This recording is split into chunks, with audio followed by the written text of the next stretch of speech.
दोस्तों, हमारा टाइम भी पैसे की तरह बहुत कीमती होता है। अगर इस टाइम को हम बर्बाद करते रहते हैं तो ये समझ लीजिए कि हम अपने पैसे की ही बर्बादी कर रहे हैं।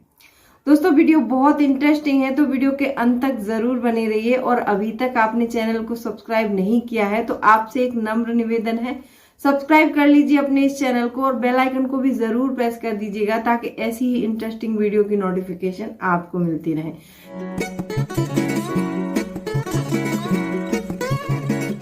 Hello friends, welcome back to my channel. कैसे हैं आप लोग? आई होप आप बहुत अच्छे होंगे और सेहतमंद होंगे और आप लगातार मेरी वीडियो के साथ भी बने हुए होंगे। दोस्तों, आज की वीडियो में हम बात करेंगे टाइम मैनेजमेंट को लेकर। अगर हम टाइम का सही सदुपयोग करते हैं तो ये समझ लीजिए कि हमें पैसे वाले बनने से कोई नहीं रोक सकता है। अगर हम फाइनेंशियली फ्रीडम प्राप्त करना चाहते हैं तो हमें टाइम मैनेजमेंट करना ही पड़ेगा। और टाइम मैनेजमेंट जो लोग नहीं करते हैं उनका फाइनेंशियल वो देखिए आप जो बैकग्राउंड होता है वो भी ज्यादा अच्छा नहीं होता है। और जिनका टाइम मैनेजमेंट अच्छा होता है उनका फाइनेंशियल बैकग्राउंड भी बहुत अच्छा होता है। तो आज मैं इसमें आपको 5 टिप्स बताने वाली हूं। अगर आप ये 5 टिप्स फॉलो करेंगे टाइम को लेके तो आप बहुत जल्द दौलतमंद बन सकते हैं। तो चलिए वीडियो स्टार्ट करते हैं। दोस्तों, वीडियो स्टार्ट होने से पहले मैं आपको बताना चाहती हूँ कि आप वीडियो को एक लाइक जरूर दिया करें, जिससे मुझे पता चले कि आप लोगों को मेरे वीडियो पसंद आते हैं या नहीं आते हैं। और कमेंट करके मुझे जरूर बताएं कि टाइम मैनेजमेंट की ये वीडियो आपको कैसी लगी। तो चलिए वीडियो स्टार्ट करते हैं। दोस्तों, सबसे पहली बात यहाँ पर ये आती है कि अपना एक शेड्यूल बनाएं।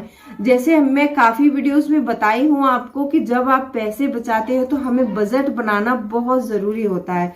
जब हम बजट बनाते हैं तो बजट के साथ साथ हम पैसा अपना मैनेज करते हैं, तब जाके हम बचत कर पाते हैं। तो ऐसे ही हमें टाइम का भी शेड्यूल बनाना चाहिए। जब हम टाइम का शेड्यूल बना लेते हैं, अपने टाइम को मैनेज कर लेते हैं और हम हर काम को प्रायोरिटी देके और अपने टाइम को मैनेज करते हैं तो ये समझ लीजिए कि हमें बहुत सारा टाइम हमारा बच जाता है।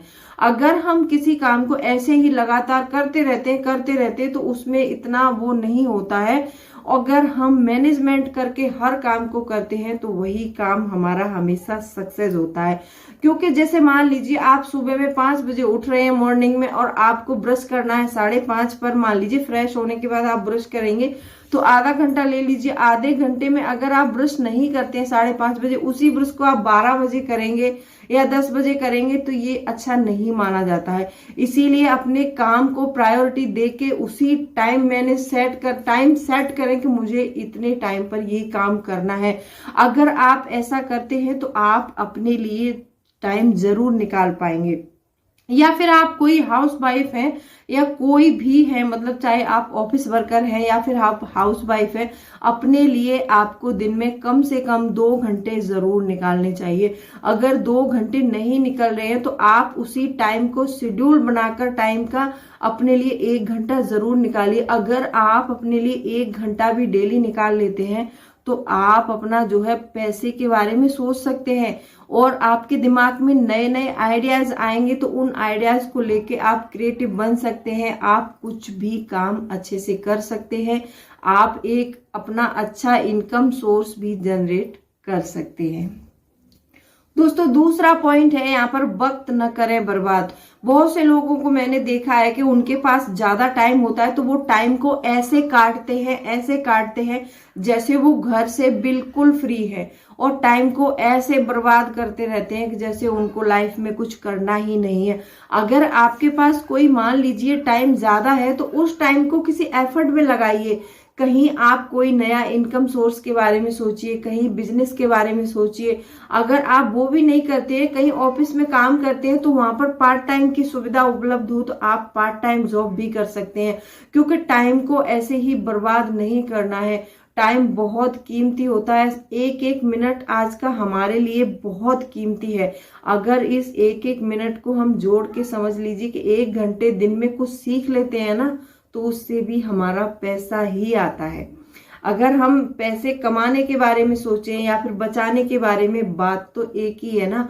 जो पैसे हम इतनी मुश्किल से कमाते हैं उन पैसों को हम ऐसे ही उड़ा देते हैं।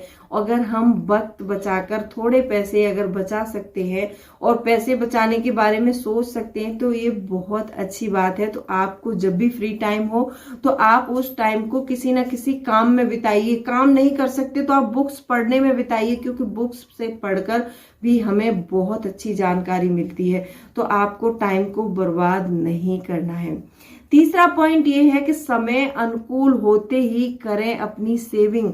सेविंग मेरा मतलब ये है कि जब आप सिंगल होते हैं तो उस टाइम पर आप बहुत कम खर्च वाले होते हैं। शादी के बाद क्या होता है कि आपकी फैमिली बढ़ जाती है तो आपके खर्चे भी बढ़ जाते हैं। जब अगर आप 18-20 साल की एज में हैं अभी और कमाना शुरू ही किया है आपने, तो इस समय आप बहुत सारा पैसा सेव कर सकते हैं, क्योंकि आपके पास कोई खर्च नहीं है। नहीं आपको किसी बच्चे को पढ़ाना है, ना ही आपको कोई मंथली खर्चा करना है, ना ही कहीं आपको रेंट देना है। मान लीजिए आप सिंगल रहते हैं तो आप थोड़े से रेंट में काम चला सकते हैं। अगर फैमिली के साथ रह रहे हैं तो 2 रूम सेट के बिना कुछ नहीं होता है, और बच्चे हो जाते हैं तो आपकी फैमिली और बड़ी हो जाती है, तो उस समय आपका खर्च बहुत बढ़ जाता है। तो आपको ऐसा नहीं करना है। अगर आप 18, 20, 22 साल की एज में हैं तो आप अपनी सैलरी का 20% हिस्सा बचा लीजिए अभी। अगर आप सिंगल हैं तो 20% नहीं, मैं तो कहती हूँ कम से कम आप 50% बचाइए जब तक आपकी शादी नहीं हो जाती है, क्योंकि मैरिड लाइफ के बाद पैसे बचाना इतना आसान नहीं होता है, बहुत कठिन हो जाता है। क्योंकि हमारी लाइफ में बहुत खर्चे ऐसे आ जाते हैं, फैमिली का खर्चा, बच्चों का खर्चा, माँ बाप की देखभाल, घर का रेंट, महीने का खर्चा, बहुत ज्यादा खर्च हो जाता है। तो अगर आप टाइम है आपके पास, समय रहते सेविंग शुरू कर लीजिए। इन 4-5 सालों में आप ज्यादा नहीं कहती मैं, आप जो भी पैसा इन्वेस्ट करेंगे वो रिटर्न के साथ आपको बाद में मिलेगा, बहुत फायदा होगा, फिर आप मुझे जरूर याद करेंगे। चौथा पॉइंट ये हाउस वाइफ के लिए है कि समय बचाने के लिए आप अच्छे गैजेट का इस्तेमाल करें। अब इसमें समय बचाने के लिए जो हाउस वाइफ हैं उनको पहले बिल्कुल समय नहीं मिलता था, क्योंकि उनको कपड़े भी हाथ से धोने पड़ते थे, और जब हमें कोई चीज ग्राइंड करनी होती थी तो हम सिलबट्टे से ग्राइंड करते थे, तो उसमें हमारा बहुत सारा समय जाता था। अब ऐसा भी ना करें कि अगर आप वॉशिंग मशीन की मदद ले रहे हैं और फिर भी आप अपना टाइम वेस्ट कर रहे हैं किसी और काम में, तो आपको ऐसा बिल्कुल नहीं करना है।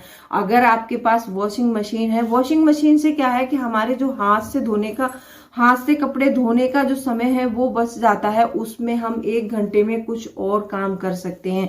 हम कोई इनकम सोर्स के बारे में सोच सकते हैं। घर में अगर आपको सिलाई आती है तो आप सिलाई कर सकती हैं, आप यूट्यूब पर वीडियो डाल के पैसे कमा सकती हैं। ये बहुत अच्छा प्लेटफॉर्म है और बहुत अच्छा जरिया है लेडीजों के लिए काम करने के लिए। अगर आपके पास वॉशिंग मशीन है, इस्तेमाल करती हैं, तो उसका जो बचा हुआ समय है वो आपको किसी काम में लगाना है।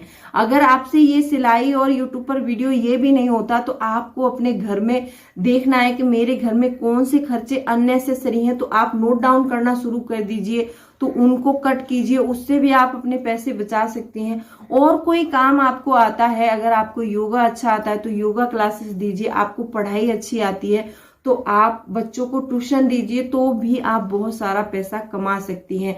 अब जो भी समय मिलता है उस समय को व्यर्थ ना कीजिए। बोलते हैं ना, समय आपका है, आप चाहे तो उसे सोने में गुजार दें, आप चाहे तो सोना बना लें। समय से सोना भी बनाया जा सकता है और समय को सोकर भी गुजारा जा सकता है। अब ये आपके ऊपर डिपेंड करता है कि आप सोना बनाती हैं या फिर सोकर गुजारती हैं।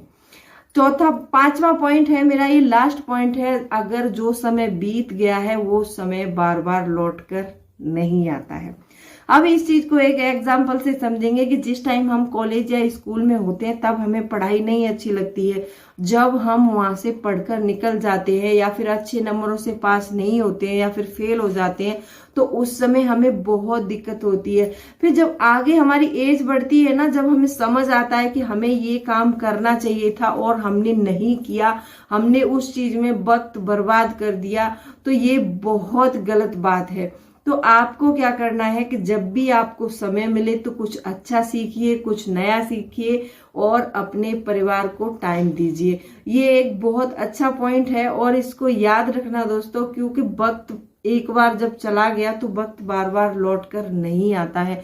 वक्त से आप हर काम शुरू करेंगे तो वो काम आपका वक्त पर ही खत्म होगा। टाइम, अपनी जिंदगी में टाइम का मैनेजमेंट बहुत जरूरी है। ये मेरे कुछ तरीके हैं, अगर इनमें से कोई भी तरीका आपको पसंद आया हो तो वीडियो को लाइक कर देना, और चैनल को अभी तक आपने सब्सक्राइब नहीं किया है तो सब्सक्राइब भी करो इस चैनल को। जैसे मैं टाइम शेड्यूल करके रखती हूँ कि इतने टाइम पर मुझे उठना है, इतने टाइम पर क्या करना, उसी तरह से मैंने आपको बताया है। अगर आप कहेंगे तो मैं एक वीडियो और बना दूंगी इसमें हाउस वाइफ के और जो भी मतलब लोग काम करते हैं उनके लिए, दोनों के लिए पॉइंट्स थे। तो चलिए मिलती हूँ अगले वीडियो में, तब तक के लिए bye bye, thanks for watching.